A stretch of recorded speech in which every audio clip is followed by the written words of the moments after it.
पुस्तक को कैसे पढ़ा जाए, पुस्तक पढ़ने में हमारा मन क्यों नहीं लग पाता है। वो एक शायरी जो पुस्तक दे है, जो वो शेक्सपियर का आज के दिन निधन हुआ था और उसी की याद में ये पुस्तक दिवस मनाया जाता है। वो शायरी जो हुई थी कि कुछ भी नहीं मेरी जिंदगी में सिवाय किताबों के, तो किताबों से प्रेम कैसे किया जाए। थोड़ा सा है, ये 5-7 मिनट का बनाया, फिर लंबा कभी फुर्सत में बनाएंगे। हम किसी भी पुस्तक को नहीं पढ़ पाते, इसके पीछे कारण होता है हमारी अज्ञानता। अज्ञानता का मतलब ये हुआ कि हम ऑलरेडी बहुत बड़े ज्ञानी हैं। हर व्यक्ति के दिमाग में एक बात हर व्यक्ति के दिमाग में रहती है कि ज्ञान के मामले में मुझसे ज्यादा किसी के पास नहीं, ज्ञान सबसे ज्यादा मेरे पास है, जबकि पैसे सबसे ज्यादा उसने कमाए हैं। यानी हम लोगों की ये पूर्व धारणा है। आजकल क्या होता है कि जो व्यक्ति के पास ज्ञान उपजता है ना, उसके लिए एक प्लेटफॉर्म मिल गया हमारे पास, जैसे फेसबुक है, व्हाट्सएप है, टेलीग्राम है, उसके ऊपर हम अपना ज्ञान भगाड़ते, हमें नॉलेज कुछ नहीं है। जैसे आजकल कोरोना का समय चल रहा है, तो उसमें कुछ लोगों के मैंने शुरू से ही देख रहा हूं, हम मंदिर मस्जिद बनाए थे, अस्पताल नहीं बनाए, ये उन लोगों को पता नहीं है। हर चीज दुनिया में किस देश में मंदिर मस्जिद चर्च गिरजाघर नहीं बने? क्या अमेरिका में नहीं बने? क्या जापान में नहीं बने? क्या सिर्फ भारत में मंदिर मस्जिद बने? क्या जापान में चर्चे नहीं है? क्या अमेरिका में नहीं? उन्होंने, अब आपको पता है जब लॉकडाउन हुआ था तब क्वारंटाइन सेंटरों की आवश्यकता हुई थी, और जितने भी मंदिर मस्जिद सब थे उनके पास में जितनी भी धर्मशालाएं बनी हुई थी, मंदिर परिषद ने वो धर्मशालाएं क्वारंटाइन बनाने के लिए दे दी गई। ये चीज उनके दिमाग में नहीं आती। क्यों? क्योंकि वो ऑलरेडी बहुत बड़े ज्ञानी होते हैं। अज्ञानता हमें कभी भी पढ़ने नहीं देती है। कैसी अज्ञानता? पुस्तक के प्रति अज्ञानता। यानी हम किसी किताब को एक बार पढ़ ले, उस किताब को दोबारा क्यों नहीं पढ़ पाते? बस वही हमारी अज्ञानता है, वो है हमारी पूर्व धारणा। हमने दिमाग में पहले ही बना लिया कि इस पुस्तक को तो मैंने पढ़ लिया, ये पुस्तक तो मुझे पूरी आती है। ये पूर्व धारणा आपको पढ़ने नहीं देती। क्या पूरी पढ़ ली? क्या उसमें ऐसी एक भी चीज नहीं है जो तुम्हारे पढ़ने लायक हो? या फिर पहले बना लेते हैं इस किताब में गलतियां ज्यादा है, ये किताब झूठी है, इसमें शॉर्ट नोट्स है, बड़ा डिटेल नहीं है।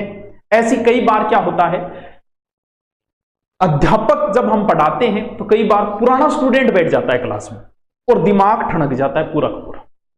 क्यों? क्योंकि वो सिर्फ बैठा है, देख रहा है, सुन नहीं रहा है। क्यों? क्योंकि उसने पूर्व धारणा बना के बैठा है कि ये टॉपिक मुझे आता है।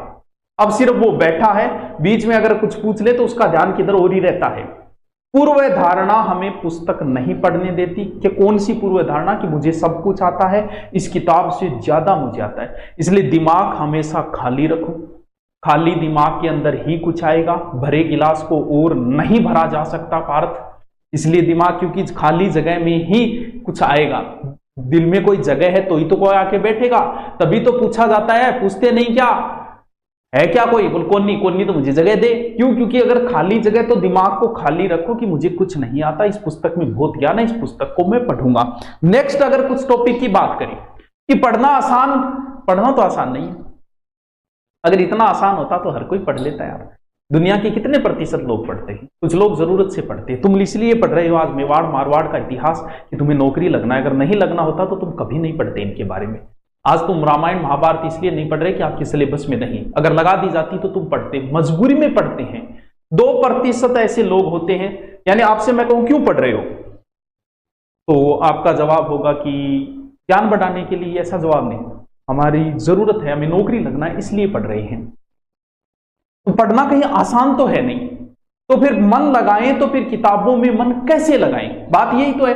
बात यहां मन लगाएं तो किताबों, ये मन जो है ना वो है तो हमारे वश में ही, लेकिन ये कई बार हमें वश में कर लेता। हमारे शरीर के सभी अंग जो है वो हमारे कहने पे काम करते, हाथ पांव आंखें जो भी है, लेकिन ये मन ऐसा है कि जो कई बार हमसे आगे निकल जाता है और ये हमें अपने वश में। मन एक ऐसे, अब आपकी बात यहां देखो, मन व मस्तिष्क, ये बड़ा विवाद है कि मन और मस्तिष्क एक ही है कि दो के है। किसी डॉक्टर से कहोगे तो डॉक्टर कहेगा भैया मन नाम की कोई चीज नहीं है। आप मस्तिष्क कहोगे तो मैं तेरा अभी निकाल के दे दूंगा और तेरा हाथ में पकड़ा दूंगा, ये ले मस्तिष्क। लेकिन मन के बारे में मुझे नहीं पता। कुछ विद्वान मन और मस्तिष्क को एक ही मानते हैं, लेकिन हम चर्चा करें कि क्या मन और मस्तिष्क एक ही है क्या? पहले इसकी व्याख्या तो करें। देखो, मार्केट में गए, किसी पुस्तक को आपने देखा, किसी किताब को आपने देखा, देखते ही दिमाग में आया कि ये तो उस लेखक की है। ये बात दिमाग में आई, ये बात आपके दिमाग में आई है, ये पुस्तक अब आपके मन में कौन सी बात आएगी कि इस पुस्तक को मैं खरीद लूं, शायद मैं नौकरी लग जाऊंगा। ये बात आपके दिमाग में नहीं आई है, ये बात आपके मन में आई है। फिर आई कि इस पुस्तक का लेखक वो है जो वहां पर पढ़ाता है। ये बात आपके मन में नहीं आई है, ये बात आपके दिमाग में आई। मन और दिमाग दोनों अलग चीजें हैं। वैसे मन का कोई अस्तित्व नहीं है शरीर के अंदर। भी फेफड़ा निकाल के दे सकते हैं, DIL निकाल के दे सकते हैं, मस्तिष्क निकाल के दे सकते हैं, लेकिन मन निकाल के नहीं दे सकते। लेकिन फिर भी कहीं ना कहीं ये दोनों चीजें हैं तो अलग अलग। मन हमेशा ये चाहता है कि इजी काम किए जाए। आपको मन उस काम की ओर ले जाएगा जो काम करने में आसान है, क्षणिक सुख की ओर ले जाएगा। कैसे सर? क्षणिक सुख का मतलब जैसे आप बाजार में जाओ, एक तरफ समोसे की दुकान है और एक तरफ फल फ्रूट की है, तो आपका मन कहेगा भैया समोसा खा ले, क्षणिक सुख दे रहा है। जबकि भविष्य का सुख तो है कि भी समोसे वगैरह खराब करते हैं शरीर के लिए। सुबह 4 बजे उठो, आपका मन कहेगा रहने दे यार, किसी उठे पड़े हो रे नहीं। क्यों? क्योंकि क्षणिक सुख को कह रहा है, मस्तिष्क नहीं कहेगा ये बात आपका मन कह रहा है। क्यों? क्योंकि मन जो है वो अच्छे कार्य की ओर ले जाता है, क्षणिक सुख की ओर ले जाता है। अच्छे कार्य नहीं, क्षणिक सुख। उस समय किस चीज में आनंद प्राप्त हो रहा है? सोने में आनंद प्राप्त हो रहा है, तो मन कहेगा सो, मस्तिष्क कहेगा अरे पढ़ ले।